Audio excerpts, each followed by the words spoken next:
In 1992, the country was open to multi-party elections and Jerry John Rawlings hit the campaign trail as the presidential candidate for the National Democratic Congress. The NDC has a vision of social development, economic justice, integrity, and accountability.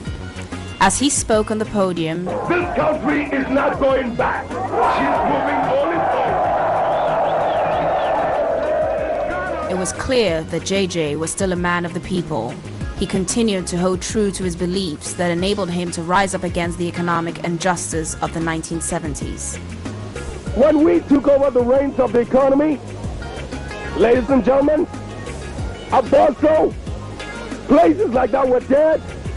AGC was producing what? Half or one-third the current volume. One-third the current volume. We have triple AGC's goal. When we started off with nothing but one thing: the truth and integrity.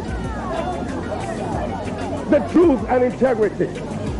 And this is what has brought this country out of the darkness. Now that we are beginning to see the light, with the responsibility and the duty of accomplishing what we set out to do, do we want to see the clock turn back? Do we want to see the clock turn back? After 58% of the population voted JJ for president, he was sworn in on the 7th of January 1993 to become the first president of the Fourth Republic. I, Flight Lieutenant Jerry John Rawlings, Flight Lieutenant Jerry John Rawlings, having been elected to the high office of President of the Republic of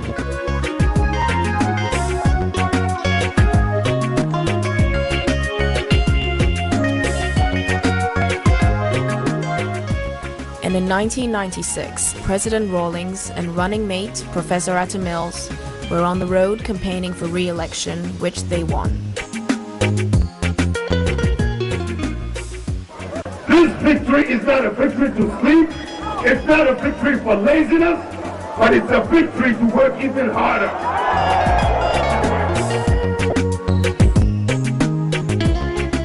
Democracy is to be able to have dialogue, to be able to debate issues.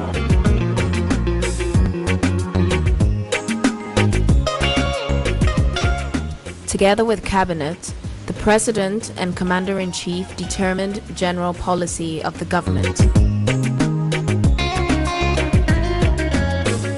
He consulted with traditional leaders as well, which kept him in touch with the grassroots.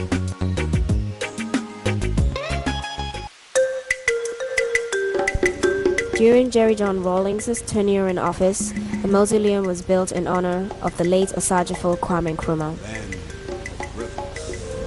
Kwame Nkrumah was not perfect, and I may be one of the most critical people about certain aspects of his government. But I will never deny him nor any man the praise for outstanding achievements, and for Dr. Nkrumah in particular, the things that made him a great figure in history. On this 32nd anniversary of Ghana's Republic Day, we are laying Dr. Nkrumah's remains to rest at the site of his greatest triumph.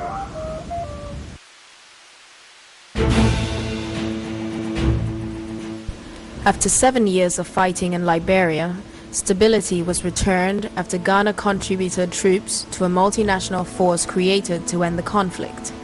Jerry John Rawlings played an integral role in the final peace process, which was brokered through the economic community of West African states.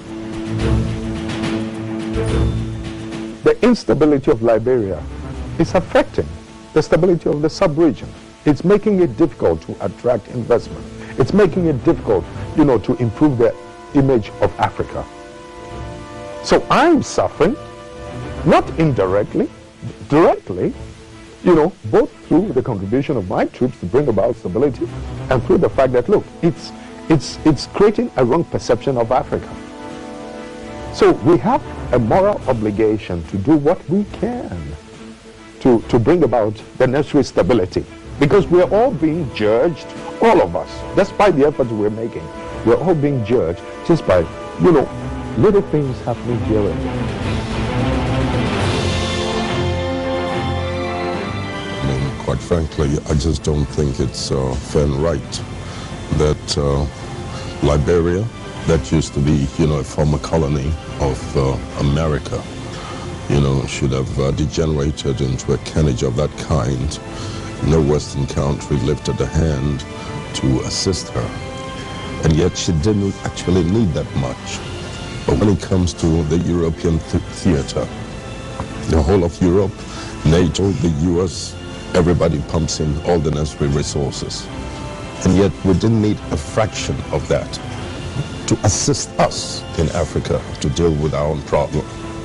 And it's not as if we were not making, our own efforts as members of the ECOWAS community when we put together some troops to move into Liberia and to stop the carnage. We didn't have enough resources. All we could, and being members of the UN, quite honestly, I mean, there was no reason why they could not have assisted us in a very humble way. And had they done so, we could have brought this Liberian situation under control a much longer time ago.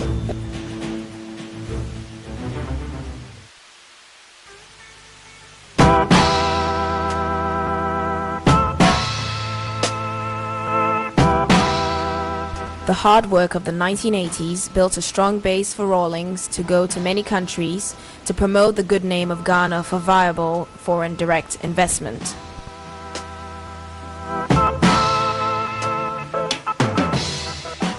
It might be going too far to say that we're hoping to become a trading powerhouse. We're only making our very humble effort.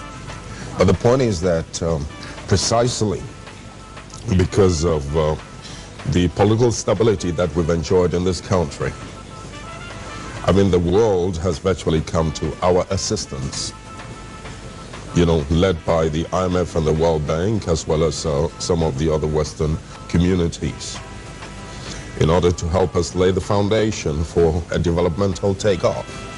We've used these resources to build roads, to extend electricity into as many regions as possible, and very soon there will not be a single district in my country that will not have energy. In other words, there will not be a single place in that country that will not be, potentially viable for industrial takeoff. Yeah. So that we virtually lay the foundation now for, developmental takeoff. You want businesses to come in. That's one of the reasons you're going around the country. Precisely. Yeah. And that's part of the reason why we're here. If I may use the word seductive. We're here to seduce as many American businessmen as possible to recognize that, for all the efforts that we've made, I think it's only obligatory on their part to do what they can to invest in my country. In the process, he was given awards and the keys to various cities